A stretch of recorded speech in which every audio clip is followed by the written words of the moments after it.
Shalom.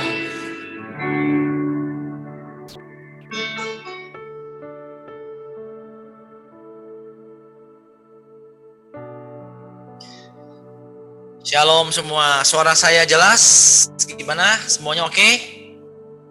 Jelas ya? Jelas semua? Good. Oke. Shalom. Yuk, mari kita buka firman Tuhan, saudara. Kita lanjutkan sedikit dari yang minggu lalu, dan nanti kita akan belajar hal yang baru lagi bersama-sama ya. Lukas pasal yang ke-24, kita lanjutkan sedikit, oke?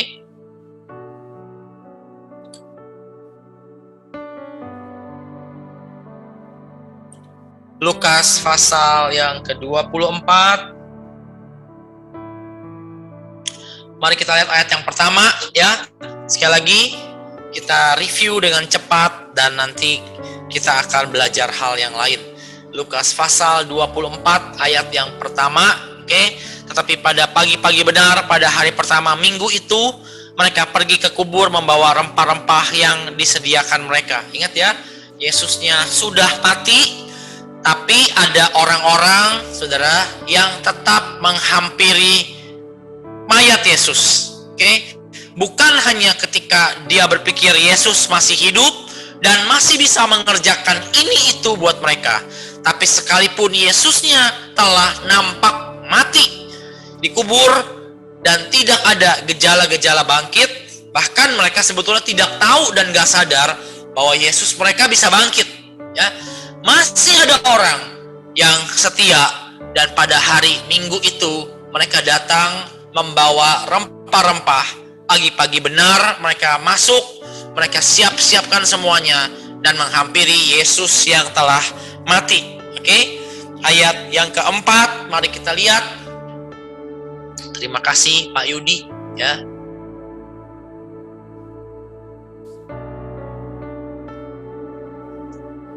Sementara mereka berdiri termangu-mangu karena hal itu, tiba-tiba ada dua orang berdiri dekat mereka memakai pakaian yang berkilau-kilauan ya.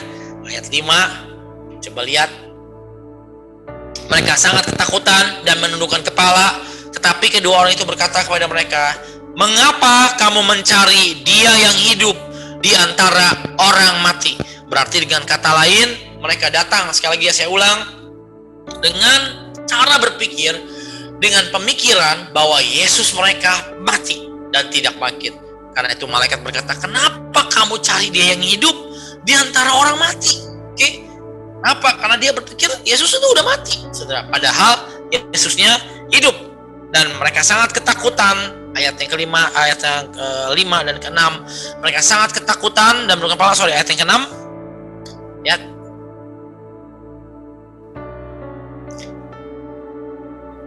Ia tidak ada di sini, ia telah bangkit. Lihat saudara, ingatlah apa yang dikatakannya kepada kamu ketika ia masih di Galilea. Ayat yang ke-7, yaitu bahwa anak manusia harus diserahkan ke tangan orang-orang berdosa dan disalibkan, dan ia akan bangkit pada hari yang ketiga. Sebetulnya berita tentang kebangkitan Yesus itu telah disampaikan, saudara, tetapi mereka tidak mengerti. Kenapa?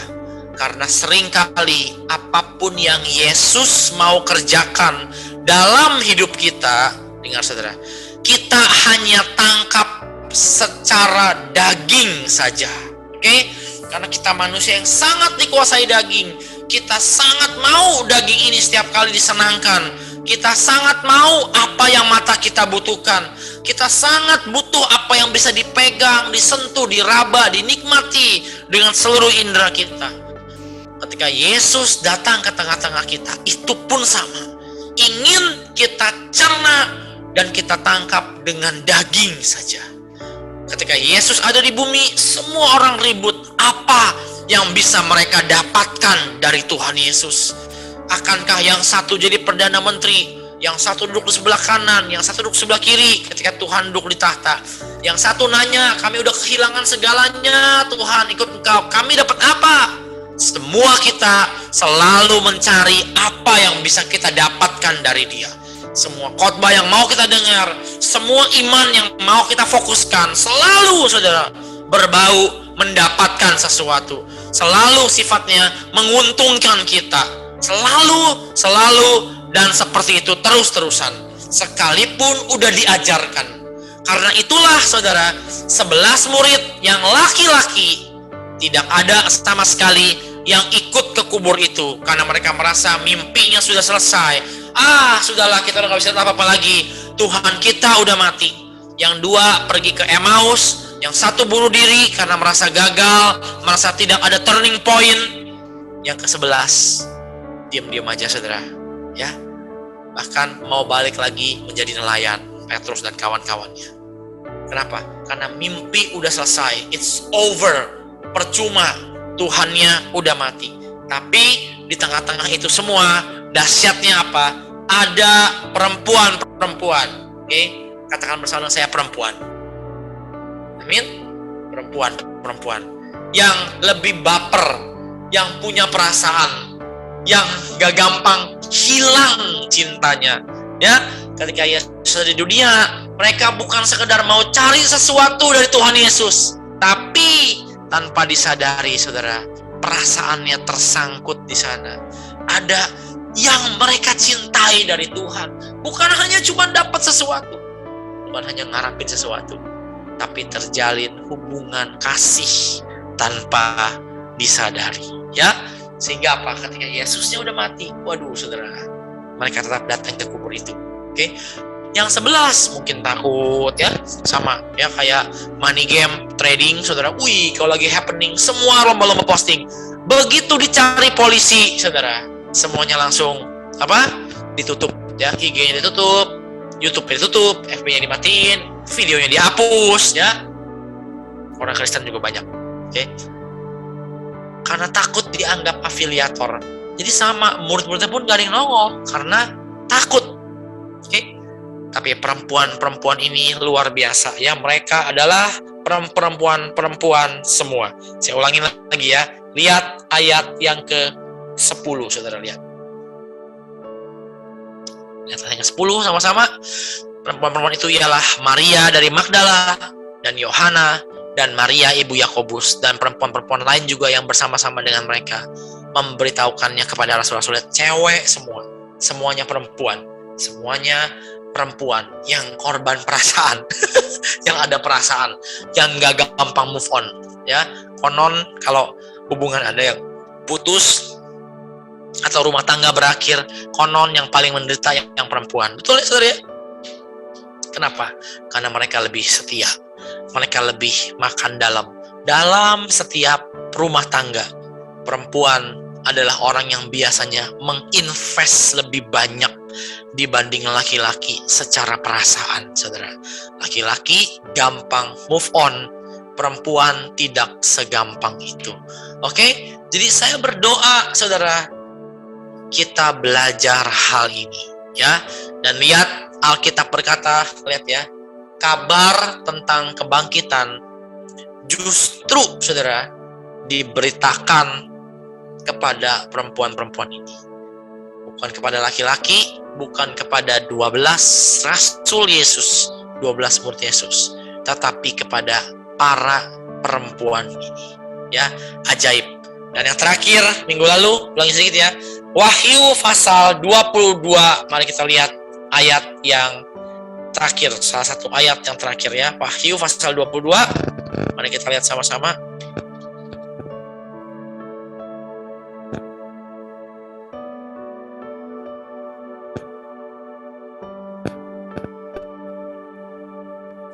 Lihat ayat yang ke-17. Ya.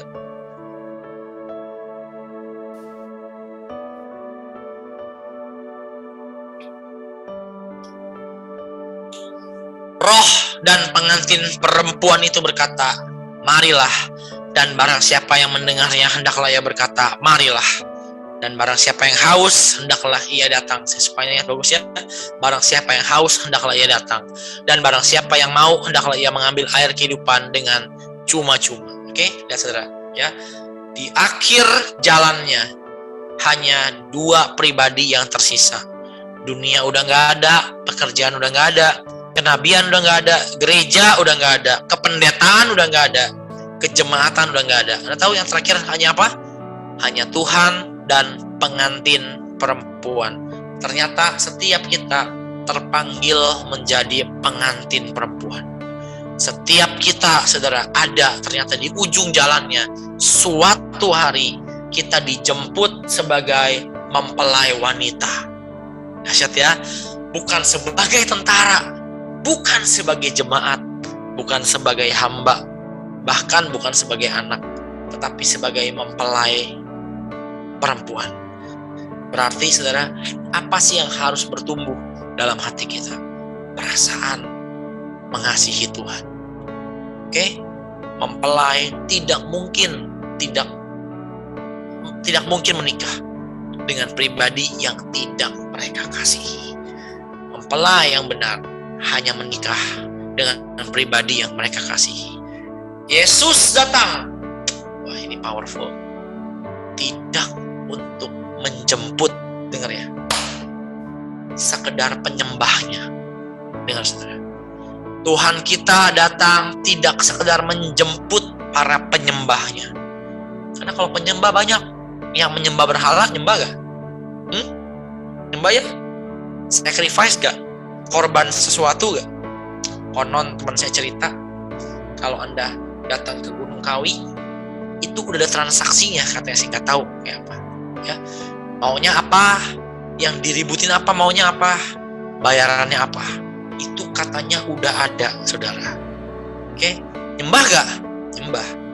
Sacrifice gak? Beri korban gak? Beri korban. Tapi buat siapa? Buat diri sendiri. Ya kan? Apa yang dia mau? Dan kalau Anda sekarang datang ke Tuhan, saya mau ini Tuhan. Kalau saya mau ini, apa yang saya harus lakukan? Oh, puasa seminggu 2 kali. Oh, berdoa bangun pagi-pagi jam 5. Gimana rumusnya? Jam 5 bangun, naikkan penyembahan. Nyanyi dulu sampai setengah 6. Setengah nanti baca Alkitab 2 pasal. Udah gitu doa lagi, terakhir baru mintalah apa yang kau mau. Nah, kalau kita kayak gitu, jujur ya, kita seperti penyembah berhala gak? Kita menyembah gak? Menyembah, betul. Tapi Tuhan tidak datang cari pribadi yang seperti itu. Mempelai kita datang menjemput mempelainya juga. Pribadi yang menanti-nantikan pribadi dia, saudara. Yang mengasihi dia, yang punya perasaan secara pribadi dengan pasangannya, bukan sekedar ikut dia untuk sesuatu yang dia mau, ya. Bukan, tapi mengembangkan cinta dan kesetiaan dalam hidup ini. Saya berdoa kita ngerti hal ini, saudara. Oke, kita ngerti hal ini. Jangan sekedar berfokus sama apa yang bisa Anda dapatkan. Jangan sekedar saudara ikut dia untuk sesuatu yang hanya bisa Anda dapatkan. Amin? Amin. Ya? Amin. Mantap tuh. Itu siapa tuh suaranya tuh? Luar biasa. Madam Liana ya? Wih, luar biasa. Telat sama kelupaan. Gak apa-apa, tenang aja. Thank you Tante untuk aminnya. Atas semangat aminnya. Saya tidak jadi nyutan di sini ya. Gak apa-apa. Buka saja. Amin. Ya. Amin. Benar. Ini masanya saudara kita dimurnikan. Oke?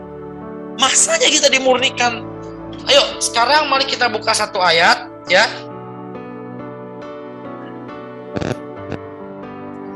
Lihat 1 Petrus 1, saudara. Lihat ayat yang 3 sampai dengan ayat yang ke-8. Yud, apakah bisa ya?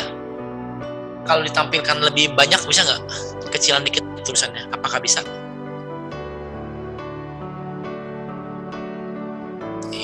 Sip.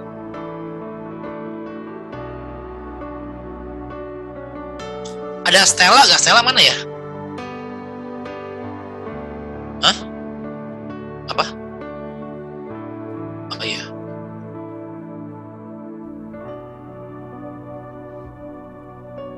Kenapa kok? Stella, ada Stella? Ada di kamar sebelah. Oke. Oke, ya terusnya dulu bawahnya. Oke, sip. Ya, 1 Petrus 1 ayat 3 sampai 4. Lihat nih ya. Saya akan bacakan buat Anda. Terpujilah Allah dan Bapa Tuhan kita Yesus Kristus yang karena rahmat yang besar telah melahirkan kita kembali oleh kebangkitan Yesus Kristus dan orang mati. Artinya nyambungnya sama yang tadi ya.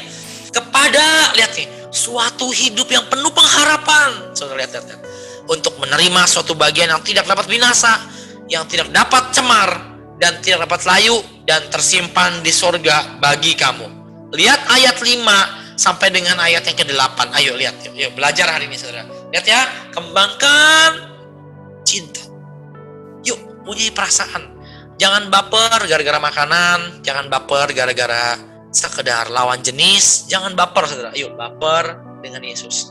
Punyai perasaan dengan Tuhan. Lihat nih. Yaitu kamu yang dipelihara dalam kekuatan Allah karena imanmu. Lihat. Sementara kamu menantikan keselamatan yang telah tersedia untuk dinyatakan pada zaman akhir. Betul ya? Amin. Lihat saudara. Bergembiralah akan hal itu. Sekalipun, lihat. Sekarang ini kamu seketika harus berduka cita oleh berbagai-bagai apa? Pencobaan. Setuju ya? Setuju gak kalau hidup ini penuh dengan cobaan? Ya? Amin. Dan lihat ya, caranya yang alkitabiah memandang pencobaan itu seperti apa. Oke? Ternyata, saudara, Alkitab itu tidak sekedar ayo tangking pencobaannya, ayo sembah Tuhan lebih lagi, doa lebih kuat supaya pencobaannya selesai. Ini luar biasa. Lihat ayat yang ke-7 dan ayat yang ke-8. Lihat saudara. Apa sih yang Tuhan itu mau hasilkan sebetulnya dari pencobaan kita? Kalau Anda nggak ngerti, nggak ada gunanya, saudara. Nanti ngalamin pencobaan, Anda pikir gini, wah harus breakthrough, mesti menang sih, karena nggak begitu sebetulnya. Dalam setiap pencobaan, Tuhan tuh punya goal, ngerti ya? Oke? Dalam setiap hal yang tidak enak, itu ada goalnya sebetulnya. Oke? Jika Anda susah, Anda nggak enak, Anda dianiaya, disalah mengertikan, Anda mengalami kekurangan, itu ada goalnya, saudara. Kalau kita nggak tahu goalnya, sekedar ngelawan, sekedar sikat, sekedar bahasa roh, dengar, sampai kapanpun apa yang Tuhan mau nggak bakal terjadi dalam diri kita, karena kita nggak ngerti goalnya. Kita pikir pencobaan ada untuk disikat, untuk dimenangkan. Syukur kalau bisa. Berapa ada yang nggak bisa, betul nggak? Ayo. Saya mau tanya, apa iya semua pencobaan yang ia izinkan? Pasti, saudara. Selalu ada titik menangnya. Kadang-kadang belum tentu. Ya. Kadang-kadang belum tentu. Tapi lihat, apa yang ia izinkan, saudara. Lihat ya. Itu untuk apa? Goalnya apa? Lihat ini ya. Kalau goal ini nggak tercapai, akan sia-sia. Tapi kalau goal ini tercapai, bagus. Makin cepat lulus, semakin bagus. Amin. Lihat ini. Kenapa? Lihat ya. Maksud semuanya itu, yang tadi pencobaan, ialah untuk apa?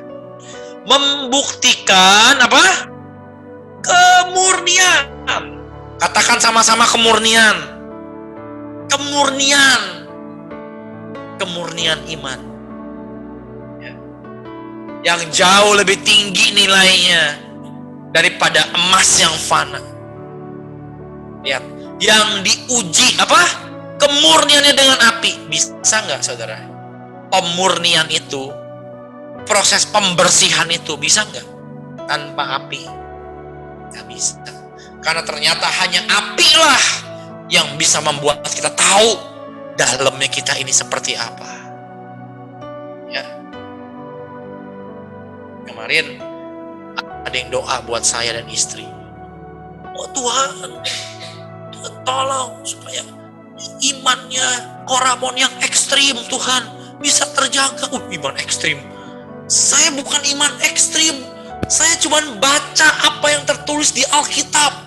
Ngerti ya? Saya nggak mau sok-sok ekstrim, tapi tertulis di Alkitab seperti ini. Setuju gak? Betul gak? Ya kan? Gak selalu, saudara. Setiap pencobaan itu ada goalnya, ada selesainya. Kita berkata pencobaan yang kamu alami ada pencobaan biasa yang gak melebihi kekuatanmu, betul gak? Ya kan? Betul? Ketika kamu dicobai, apa? Tuhan akan apa? Berikan kamu apa? Apa? Ingat? Memberikan kamu apa? Jalan apa? Keluar sehingga kamu dapat menanggungnya. Betul? Bisa dipikul. Gak berarti selesai seketika, ngerti ya?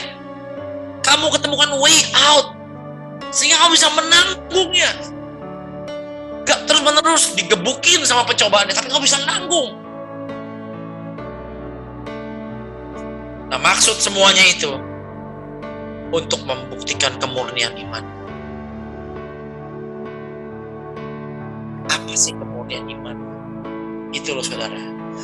Ketika di hati kita, di iman kita, semua yang bukan untuk Tuhan itu copot dengan sendirinya. Amin. Ayo, kata murni itu artinya apa? Ayo Wen, ada dokter di rumah saya nih ya. Luar biasa, yang setia hadir. Kemarin beberapa teman diajak ke sini ya. Dan datang ya sudah ya. Saya ajak siapa main ya? Gilbert, saya telepon, ya. Nggak datang.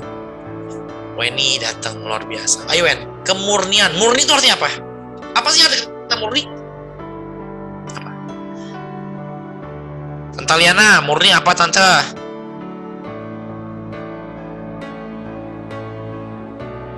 Apa arti kata murni? Yuk, saudara, ada yang tahu gak arti kata murni apa?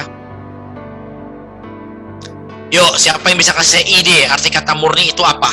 Apa sih artinya pure? Gak ada campuran. Wih, gak ada campuran, betul. Emas murni itu apa? Unsurnya emas saja. Murni itu bukan putih, terang, bersih, bukan saudara. Ya, bukan berkilau, enggak.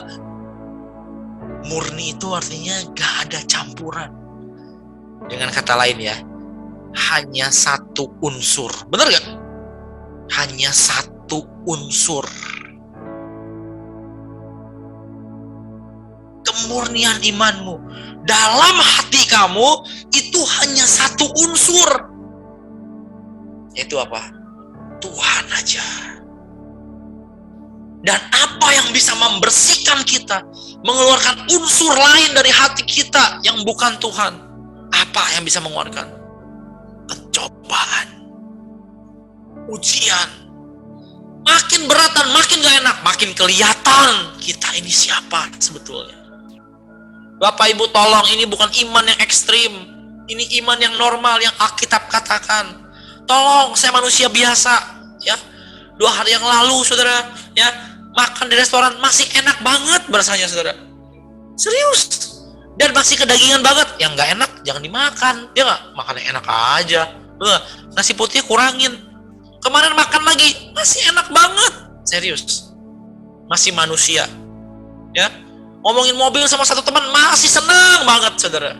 Bener. Ada yang mau beliin, bagus kalau bisa. Masih manusia. Ini bukan iman yang ekstrim, bukan yang pertapa. Bajunya kayak ala-ala Sadhu Sundar Selvaras gitu-gitu, ya, baju-baju kuning di India, ya, ganti nama, ya kan? Tapi ini yang Alkitab tulis, kamu itu dijemput sebagai mempelai setiap kita. Dan mempelai itu harus murni, setuju gak? Ayo, apa pengen saudara menikah dengan kekasih yang punya kekasih lain? Ayo, pengen gak? Ayo. Nih, tanya yang single ya. Kalau yang udah married, udah kepalang tanggung, udah gak bisa ngomong. Pengen gak punya suami yang hatinya bercabang, gak murni? Gak mungkin ditonjok, wih bagus. Ya. Untung Yesus kita bukan dia, saudara. Ditonjokin terus kita. Hah? Ditusuk. Untung Yesus kita bukan dia. Yesus kita Dokter Weni. Anda ditusuk-tusuk dari surga, mati udah selesai Anda. Ayo. Kita diuji. Hidup ini dikocok-kocok nggak hati ini, saudara? Kiri, kanan, depan, belakang, di atas, di bawah, di samping, di tengah. Bener gak? Kenapa? Biar murni. Biar murni. Supaya apa? Dikocok, digoyangin ya. Unsur-unsur yang bukan iman yang benar bermunculan keluar. Nah, setelah muncul, kamu mau apa? Mau kamu buang? Atau mau kamu pertahanin? Atau mau kamu tekenin terus? Kamu ngapain? Ya, ayo. Diuji kemurniannya dengan api. Lihat. Sehingga kamu memperoleh puji-pujian dan kemuliaan dan kehormatan pada hari Yesus Kristus menyatakan dirinya. Amin. Lihat ya. Lihat. Ini bagus, ini satu konteks nih, lihat nih, betapa Roh Kudus itu ajaib, lihat nih ya, ada satu konteks nih ya. Sekalipun kamu belum pernah melihat dia, lihat, namun kamu mengasihinya, amin, betul gak? Kemurnian iman selalu nyambung dengan apa? Mengasihi Tuhan, betul kan? Untuk apa sih kita dimurnikan, saudara? Karena ia mau menjemput mempelainya. Yang ia panggil, yang ia jemput, yang ia jadikan itu, yang ia coba bentuk itu, mempelainya. Dan ternyata mempelai itu hanya satu unsur. Hanya satu unsur. Mengerikan kalau Anda mau menikah dengan seseorang, orang itu ada dua unsur dalam dirinya. Atau Anda ada dua unsur dalam diri Anda. Amin. Ya, kita berjuang demi keluarga, kita urus anak kita kasihi istri kita layani, kita pelayanan. Kita butuh ini, butuh itu, kita butuh kendaraan, kita butuh rumah, atau kita butuh buat bayar rumah. Kita butuh untuk adanya peningkatan hidup. Ajar. Tapi harusnya semua hal itu tidak boleh mengubah unsur hati kita. Kenapa? Karena Yesus mencari pengantin perempuannya. Ia tidak mati untuk mencetak orang-orang sukses, untuk mencetak orang-orang hebat. Ia tidak mati, saudara, untuk mencetak orang-orang bahagia. Ingat, Yesus tidak pernah berkomitmen dengan kebahagiaan kita. Ya. Tapi Yesus berkomitmen untuk menjadikan kita mempelainya. Ya. Amin. Jadi wajar kalau hidup ini banyak ujian. Ada ujian yang datang dari secara normal. Ya. Saudara memang badannya suka sakit misalnya. Oke? Keturunan misalnya. Boleh nggak dilawan? Boleh aja. Banyak kok yang sembuh. Saya sendiri hampir nggak pernah sakit, saudara. Ya, rekor sakit saya bolong tuh ketika COVID tahun lalu gara-gara Dufan. Ya, mana ada Lili gak Lili? Lili di sini. Ya, ada Lili, ada Gilbert, ya, Yusyun, ya. Ke Dufan sama-sama. Glenn, Keke, waduh, ya. Pulang-pulang ada yang tidur 2 hari katanya, ada yang meriang-meriang. Saya sakit. Tapi ada yang badannya lebih lemah. Sakitnya secara periode. Boleh gak berdoa? Ya boleh. Minta mujizat? Amin. Tapi kalau Tuhan izinkan sakit terus, di situ kita belajar memurnikan iman kita. Ya. Kita boleh gak butuh ini, butuh itu? Boleh, saudara. Namanya juga manusia. Masih punya daging dalam level tertentu. Dengar ya. Dalam level tertentu. Keinginan-keinginan daging Anda itu memang harus dipenuhi, saudara. Dalam level tertentu, ya. Tapi kita kuasai. Oke? Kita butuh liburan. Kita butuh uang untuk beli makanan yang baik, makanan yang bisa kita nikmati. Ya kalau Anda makannya, Anda mau hemat, jangan kelagingan. Anda makannya setiap hari nasi putih sama toge rebus terus, saudara. Waduh, ya. Saudara bisa benci dunia lama-lama. Bukan dengan cara yang benar. Tapi karena lidahmu udah pahit. Makan yang bagus, kita mengucap syukur. Makan yang gak enak pun, kita mengucap syukur. Ya. Tapi yang di hati ini, satu unsur. Dan ketika diizinkan tidak ngalami, di situ respon kita. Dan apa yang sebetulnya ada dalam hati kita mulai kelihatan. Ayo. Betul ya? Yang terakhir. Apa sih mengasihi? 1 Korintus pasal 13, coba lihat. 1 Korintus pasal 13.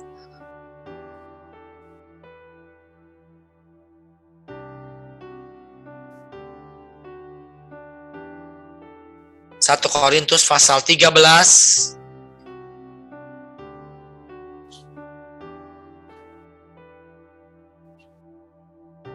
Lihat ya. Ayat yang pertama sampai dengan ayat yang keempat.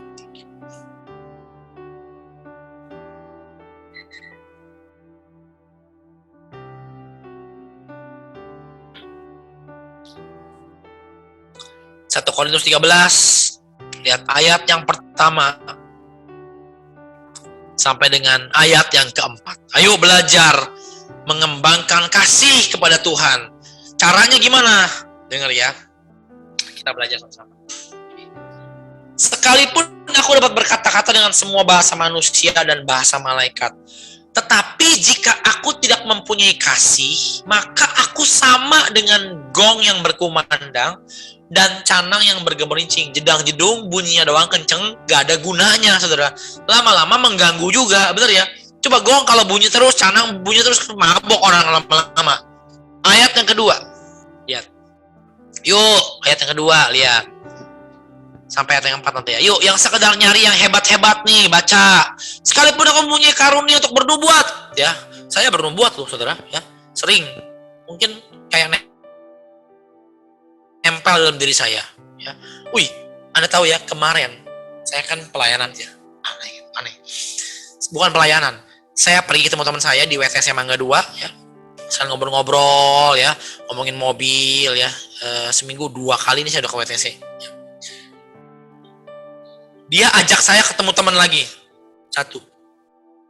Nah, terus teman lama saya ini, jadi bertiga nih kita pergi, teman-teman SMP, teman nakal, temen main sama-sama, dulu olahraga sama-sama, berenang sama-sama. Terus dia ngomong, dia bilang ini, Mon, dia bilang ini orang aneh, punya bakat-bakat ngelihat yang macam-macam. Jadi dia agama itu kayaknya asalnya Konghucu, terus ikut Qigong. Tahu Qigongnya itu seni-seni pernapasan, ya. Terakhir, saudara, itu aneh banget. Ini orang ngomong, jadi gini, gua tuh pas gua lagi bingung mana Tuhan yang benar, gua doa. Jadi dia doa, nggak tahu doa ke siapa. Dia dengar suara. Nanti 3 hari lagi ada temen lu datang. Pas temen lu datang, lu dengerin dia ngomong apa. 3 hari kemudian, temen saya yang di WTC ini datengin dia, ngomong tentang Yesus. Dia ngomong tentang Yesus, ya. Jadi kami bertiga ngumpul nih ya. Jadi si B ini datengin si C. 3 hari kemudian, si C-nya bingung. Nah, pas lagi bingung-bingung di rumah, dia doa, ada suara lagi. Buka Yohanes 14 ayat 6. Dia nggak tahu Alkitab. Dia buka Yohanes 14 ayat 6. Apa? Akulah jalan kebenaran dan hidup. Akhirnya ceritanya dia mau kenal Yesus. Ketemulah dengan kita. Dan tahu nggak? Itu nubuatan dia, tanda kutip ya. Tukang kuamnya lah dia ini, tukang kuamnya lah. Itu dahsyat banget, saudara. Sampai teman saya ini ajak dia main judi, denger nih, di Singapura. Kokonya bayarin. Hah? Dia bisa tahu tuh, bisa. Yaudah gue bayarin tiketnya, kata kokonya. Dibayarin, mereka pergi bertiga sama kokonya teman saya itu si B. Datang, ya. Awal datang ke satu kasino dulu, saudara. Datang, main beberapa kali, kalah semua. Terus dia bilang kayak gini, gak bisa, dia bilang di sini, gak bisa, gak tembus, kata dia. Udah pindah ke satu kasino lagi yang lain, ya. Dia jalan keliling. Jadi ini bukan ini ya, bukan mencoba menajamkan karunia nubuatan, saudara ya. Dia jalan keliling meja tuh, meja-meja ya. Kan kasino tuh meja-meja ya, buat yang pernah pergi ya. Di Makam, Marina Bay Sands, Sentosa kan ada meja, banyak meja-meja. Dia jalan keliling-keliling terus dia bilang gini, gua mau di sini aja. Ini hot nih, bisa. Ayo duduk. Duduk mereka bertiga. Menang terus, nggak pernah kalah satu kali juga. Gila nggak saudara? Sampai dari yang cuma bertiga satu meja itu sampai rame. Terakhir tahu dealernya bandara diganti sama kasinonya. Biasanya gitu, kalau menang terus dealernya diganti. Kalau udah dealernya diganti masih menang terus, itu gak ada caranya, itu diusir biasanya, disuruh keluar. Biasanya gitu. Si kasinonya ngaku kalah. Oh udah sorry kita kalah, ada keluar. Kamu keluar digebukin.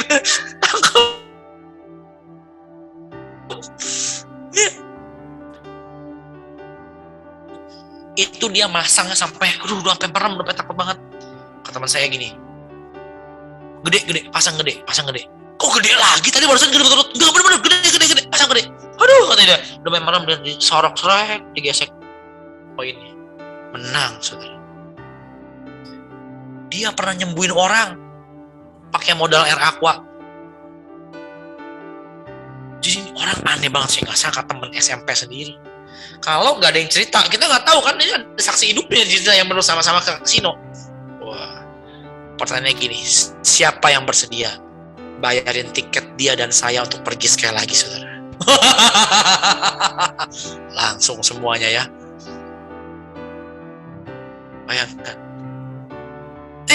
Kita layani dia. Saya bilang gini, itu tuh dari setan. Saya bilang, jangan main-main. Kamu nikmati membunuh orang cara kayak gitu, dapat duit cara kayak gitu, ya. Kamu dikagumi orang gara-gara kayak gitu. Kamu nikmati terus. Suatu hari tagihannya pasti datang. Bener gak?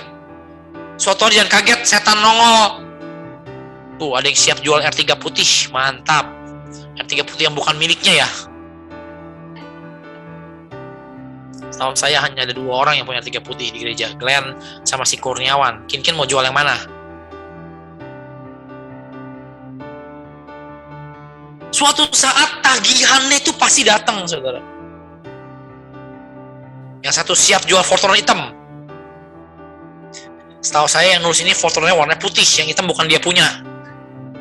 Manusia jahat-jahat semua ya. Barang orang mau dijualin gak boleh.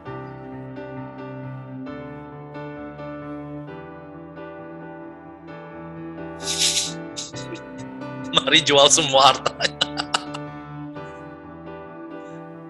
Dan ikutlah Mamon, bukan Ramon, Mamon. Ayo. Coba, itu dari setan. Suatu hari tagihannya pasti datang. Percaya ya, listen, dengar ya. Baik di alam roh maupun alam nyata, dengar ya. Gak pernah ada yang namanya hal yang gratis. Percaya gak?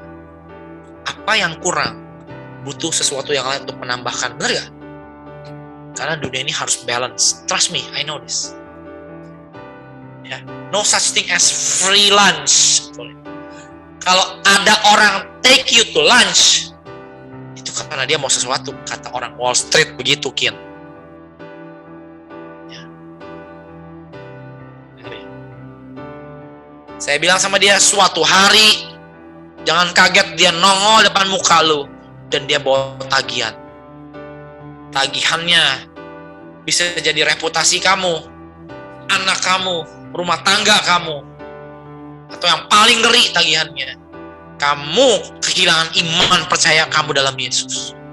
Jangan main-main. Karena tahu setan dunia itu tarikin iman kamu supaya undur, supaya kamu berhenti menjadi pengikut Tuhan.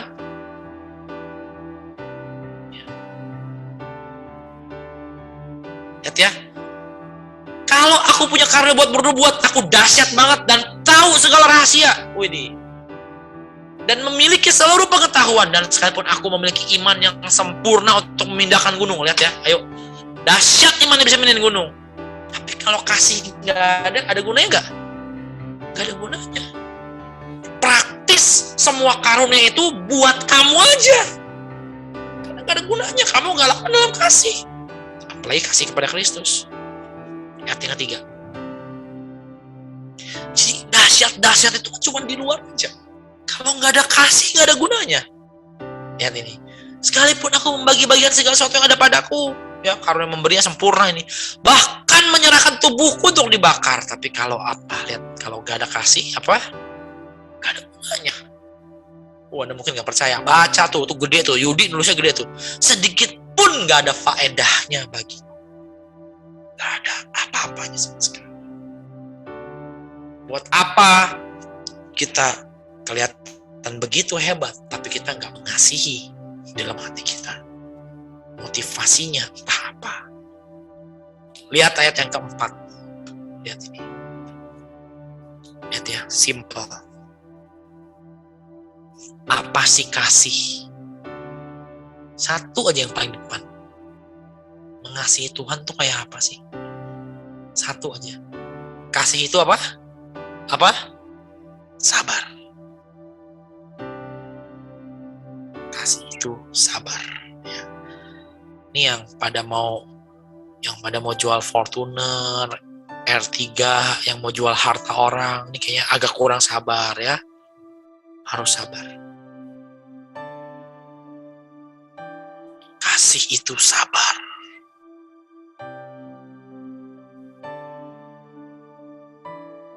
Inggrisnya, Yunaninya bagus sekali. Love is long suffering. Panjang menderita. Panjang menderita. Dengan kata lain apa saudara? Setia. Setia. Di ujung jalannya, Tuhan gak cari orang tuh yang macam-macam. Percaya deh. Tuhan gak cari orang yang hebat, yang bernubuat, yang bisa mindahin gunung. Kita pikir all those things itu mempersonakan Tuhan. Anda tahu gak? Itu tidak mempersonakan Tuhan. Kenapa? Karena dia tahu semua itu datangnya dari dia. Benar gak? Betul? Ya. Datangnya dari dia. Saya hobi khotbah. Dan to be honest, ketika saya baca ayat, saya bisa ngerti, saudara. Dan ngertinya dengan cara-cara yang ajaib. Saya ingat waktu ketika saya di Israel tuh ada orang tua, dia rangkul saya, tentara. Dia bilang gini, kamu opung perhatikan khotbah lain daripada yang lain, dari pendeta lain, katanya ini. Saya tidak pernah dengar seumur-umur hidup ikut Tuhan puluhan tahun orang khotbah kayak kamu, dia bilang. It's good. Dari luar kelihatannya bagus. Ya. Di Papua pun saya pernah dibilang kayak begitu. Tapi semua itu nggak ada gunanya kalau saya tidak mengasihi si mempelai yang akan menjemput saya. Semua kebesaran di dunia, semua yang hebat-hebat, semua yang kita dapatkan karena jeritan kita, karena erangan kita, itu gak ada gunanya kalau kita gak punya kasih akan si mempelai. Buat apa? Ya.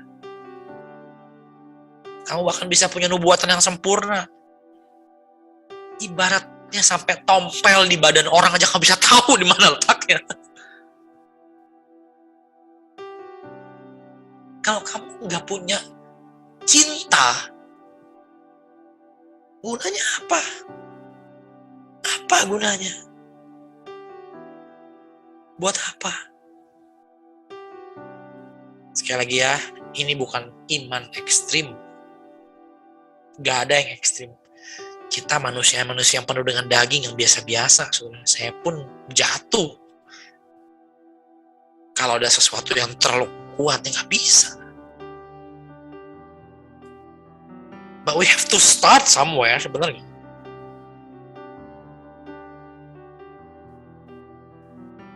Buat apa kita bangga dan bermegah dengan all those things kalau kamu gak punya kasih? Nah, lalu kasih itu apa? Apa? Dengar. Banyak orang, dengar ya, salah mengartikan kasih kepada Tuhan dengan penyembahan sesaat dan hormon cinta belaka. Saya hari ini mengasihi Tuhan banget, kenapa? I don't know, pas banget. Hati ini full of love, baby. Nyanyi lagu-lagu cinta, hanya Engkau, only you, apa nangis. Wah, hari ini saya mengasihi Tuhan banget. Bener gak kayak gitu berasaannya, betul gak? Ayo saya mau tanya, itu enak gak kalau kayak gitu? Indah gak? Indah banget ya. You feel like, yes, saya accomplish nih, dapat. Wih, yang si pastor bilang, cinta Tuhan dapat, ngalamin banget lu. Nyanyi sampai nangis, sampai benar-benar, sampai benar enak banget.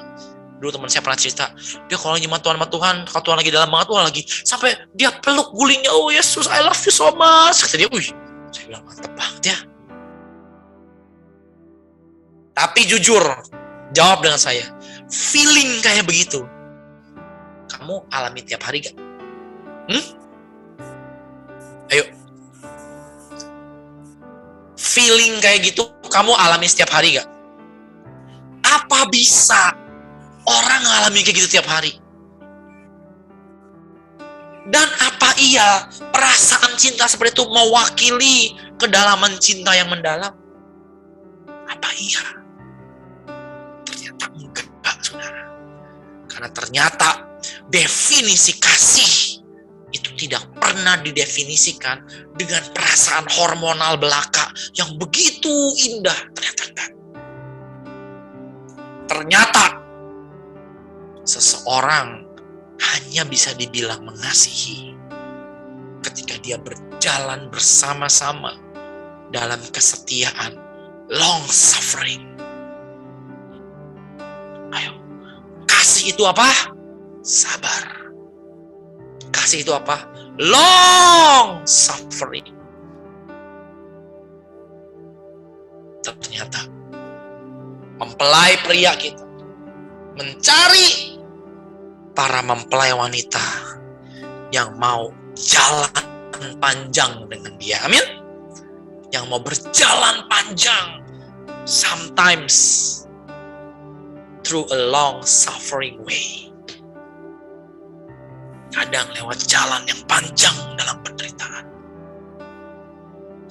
Di situ, ketika setia, orang dibilang mengasihi menurut Alkitab. Betul? Maaf ya. Saudara, sekali lagi ini bukan iman yang ekstrim, tapi ini iman yang mempersiapkan kita untuk goal kita, untuk tujuan akhir kita. Ingat, dia tidak sedang mencetak orang-orang sukses. Dia nggak sedang membentuk sekedar hamba-hamba. Dia nggak sekedar mencetak orang-orang berkarunia. Ingat, dia sedang tidak mencetak penyembah-penyembah berhala atau yang sekedar menyembah sesekali dalam, wih enak, suasana yang begitu enak. Enggak. Suasana enak bisa selesai, ya kan? Anaknya menuduh enak banget ya Tuhan. Ayo, kalau lagu yang dimatiin gimana? AC dimatiin gimana? Ayo. Kalau telinga Anda tuli gimana suatu hari nggak bisa dengar lagu lagi? Gimana? Dia bukan mencetak feeling dan emotion belakang. Dia mencetak pribadi-pribadi yang setia. Iring dia apapun yang terjadi. Ya. Amin. Saya belajar menempatkan diri saya dalam tangan kemurahan Tuhan sepenuhnya. Kalau ada ya ada, gak ada ya udah. Mau apa? Ya. Yang ada, yang saya bisa kerjakan, saya belajar buat dengan sekuat tenaga. Kemarin malam capek sekali. Itu I don't know ya, saya tuh merasa lelah di tol ya. Nggak tahu di tol banyak setan, apa-apa saya nggak tahu tuh. Itu tolnya beda banget. Kemarin saya pulang ya dari Raya Serpong, Itu bukan tol yang biasa. Itu apa sih namanya? Jelapang apa sih? Jalupang. Istilah kayak gak enak gitu jalannya, kayak gak enak banget lah, kayak saya nggak pernah naik tol itu sama sekali. Ya, satu teman lama ajak makan, ya kemarin kita ibadah dalam sutra aja udah jauh, akhir-akhir ajak makan lebih jauh lagi, menjauhi lagi saudara. Capek banget, tadi pulang padahal bisa tidur, bangun badan gue kayak ngeretak semua, kayak gak enak ya. Ya pelayanan adalah pelayanan, tetap nyembah Tuhan. Saya feeling better sekarang setelah khotbah ya. Tuhan hadir dengan ajaib.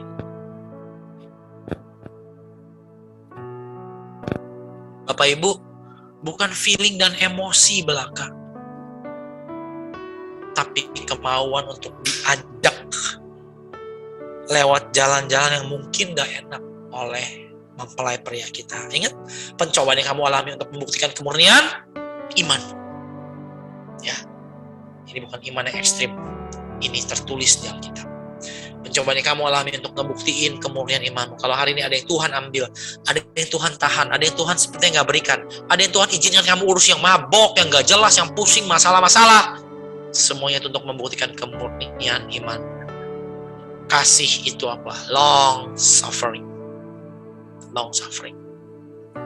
Kita semua pengen rumah tangga yang baik, diberkati, sekali begini duit turun dari surga, betul ya, sekali begini mobil diganti, sekali begini rumah diganti. Kita semua pengen. Kita pengen iman yang memindahkan gunung. Wah, bokeh ya, susah ya, gak ada iman sih, ayo beriman. Kita semua pengen. Karena dengan demikian hidup itu akan tenang, kayaknya damai. Tapi kita gak akan pernah ngalami kemurnian iman pada si mempelai pria kita.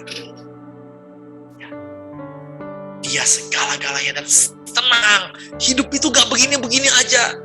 Ya, suatu hari kita semua akan pulang ke kerajaan surga.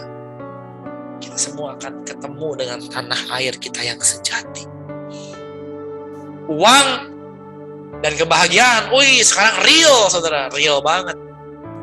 Tapi suatu hari surga akan lebih real lagi, akan lebih nyata lagi dalam hidup setiap orang. Amin. Yuk bersuka cita karena proses hati. Karena iman ini lagi sedang coba dimurnikan supaya apa? Tadi Yohana yang bilang ya, kalau salah ya, itu suara Yohana tuh ya. Karena satu unsur Jesus, kasih jiwaku. Sekalipun sekarang faktanya aku gak ngelihat dia. Although I may not see him, I love him completely. Sekalipun sekarang aku gak ngelihat dia, namun aku mengasihi dia. Dan bukan kasih yang feeling-feeling, saudara. Feeling-feeling bisa hilang, ya. Yang ngawang-ngawang, nyembah Tuhan, lagu dimatiin, ya, AC dimatiin, atau telinga Anda terganggu, selesai. Tapi yang deep, yang dalam, yaitu apa? Devoted life, hidup yang diabadikan. Aku mau setia, Tuhan. Pokoknya aku ikut Yesus. Saya yang tadi kenal banyak dewa itu, aneh-aneh banget bakatnya. Terakhir saya bilang, stop dengan gitu-gituan. Gue ikut cikung begini-begini, gue ini loh, terus gue buka di Alkitab, ini ngeri, sesatnya ngeri. Ada yang ngomong, begitu, gue kan lagi nanya nih, boleh gak ikut cikung ya? Ada yang ngomong, Kejadian 3 ayat 23. Begitu dibuka tahun yang ini. Lalu iblis berkata kepada perempuan itu, sekali-sekali Tuhan tahu kamu jadi Allah, matamu akan terbuka. Tuh kan boleh gue ikut cikung. Itu kan setan yang ngomong, saya bilang. Setan yang ngomong, jangan ikutin, saya bilang. Enggak, gue sana udah berhenti. Itu setan yang ngomong, kenapa lu ikutin? Saya bilang gini sama dia, yuk baptis. Dibaptis, saya bilang. Awalnya dia gak mau. Ngobrol, begitu dia mau ke mobil, dia bilang, emang kalau dibaptis kolamnya di mana? Kata dia. Gampang, kita pakai rumah si Handi aja nanti. Dia ada bak gede, kita bisa baptis. dia lihat ke si teman satunya lagi, lu mau juga dibaptis? Boleh, kata dia, baptis, lumayan saudara. Sekali gibas ke WTC, 2 jiwa bertobat, yang satu jiwa aneh lagi. Teman saya ya, dia bilang, aduh, gara-gara ketemu lu nih, ini jadi khotbah mulu nih, mulut gua gak bisa stop, gimana nih? Sehari 2 orang udah dikhotbahin. Teman kami yang satunya lagi kita doakan di mobil, nangis udah di jamaah Tuhan, nangis di mobil, nangis di jamaah Tuhan. Dan saya bilang sama dia, yuk, mulai hari ini gak usah dengar suara yang lain, berdoa sama Roh Kudus sama Tuhan. One day kalau karunia kamu itu udah dikuduskan, kamu udah benar-benar berkata, aku mau ikut Yesus saja, gak mau yang lain. Saya pengen loh, kamu doain kita. Wah ya, one day ya, kalau Tuhan izinkan saudara ya, Tuhan pakai hidup dia, kita minta dia doain kita nikmati karunia-Nya, kita minta karunia dia memberkati kita. Tapi nanti, jangan sekarang. Kalau sekarang dia ngomong apa kita nggak tahu datangnya dari Tuhan yang mana, karena belum stabil. Amin. Satu unsur ini. Dunia ini banyak tawaran, begini, begitu. Ya setan juga nawarin Anda banyak. Setan nawarin Anda kemudahan, uang, cara-cara yang nggak benar. Satu unsur aja yuk. Hidup ini hanya Yesus. Hanya Yesus saja. Aku milik Dia. Aku mau devoted my life dengan Dia. Aku mau mengasihi Dia, bukan sekedar perasaan-perasaan enak. Kalau ada perasaan, syukur. Nanti kita nyanyi nyembah Tuhan. Pakai perasaan kita, emosi kita pakai. Tapi bukan itu core-nya. Core-nya apa intinya? Kasih itu apa? Sabar. Amin. Long suffering. Setia dengan pribadinya. Sampai akhir. Sekalipun banyak tawaran. Ya. Dulu dosen kami di Singapura, ke sekolah, dia bilang gini, terakhirnya dan kita akan selesai. Yang paling susah untuk ditafsirkan itu bukan kitab Wahyu, bukan kitab Daniel, tapi kitab Kidung Agung. Make sense sih, Kidung Agung ya, apaan juga jelas banget ya. Cintamu, cinta ini, ada segala macam yang bukan, ada anatomi tubuh manusia, saudara. Anda tahu gak? Itu intinya apa sebetulnya? Kisah Kidung Agung. Yaitu tentang perempuan yang suaminya itu orang biasa, hitam kalau nggak salah, orang Sulamit namanya, kaum Sulamit. Kalau nggak salah suaminya itu pekerja kebun anggurnya Salomo. Makanya ada kata-kata hitam, aku kakanda tapi manis. Is it something like that ya? Kalau nggak salah, orang Sulamit bukan orang Israel. Dan Salomo itu demen sama istrinya. Dan istri si pekerja kebun anggur Salomo ini ditawari macam-macam sama Salomo. Ditawari semua harta Salomo. Tapi si istri ini berkata, ia mau setia dengan suaminya. Tawaran dan harta raja ditolak. Karena ia mau setia dengan suaminya. Saudara. Dan beliau nulis buku bagus sekali. Anda tahu ya, pas dia khotbah Kidung Agung itu ya, orangnya ngebosanin banget, udah tua, ngebosanin, ngomongnya juga gak enak, bukan kayak, wah, keren. Pelan ngomongnya. Mukanya juga culun. Rambutnya botak samping yang kayak istri saya sering bilang. Tapi begitu dia ngomong tentang Kidung Agung, kalau dia ngomong subjek yang lain, dia ngomong perjanjian baru, saya udah ketiduran. Perjanjian lama, lebih ketiduran lagi. Tapi begitu dia ngomong Kidung Agung, dan dia kasih intinya, kita semua nangis. Dan dia tulis buku tentang Kidung Agung bagus. Jadi boleh dengar ya. The power to resist the world. Kuasa untuk menolak dunia. Keren ya? Saudara mau jadi apa? Tenggelam sama kayak yang lain, ditelan dunia. Ayo kita sadar kita punya kuasa untuk tolak dunia. Amin. God bless you all. Mari kita datang sama Dia, sembah Dia. Mari kita kasihi Dia dan jalan dengan Dia lebih lagi, saudara. Saya berdoa hidup Anda disertai Tuhan, diberkati Tuhan. Saya berdoa Anda mengalami kuasa untuk menolak dunia dan setia dengan mempelai pria kita, yaitu Yesus Kristus. Amin. Amin, amin. Mari kita semua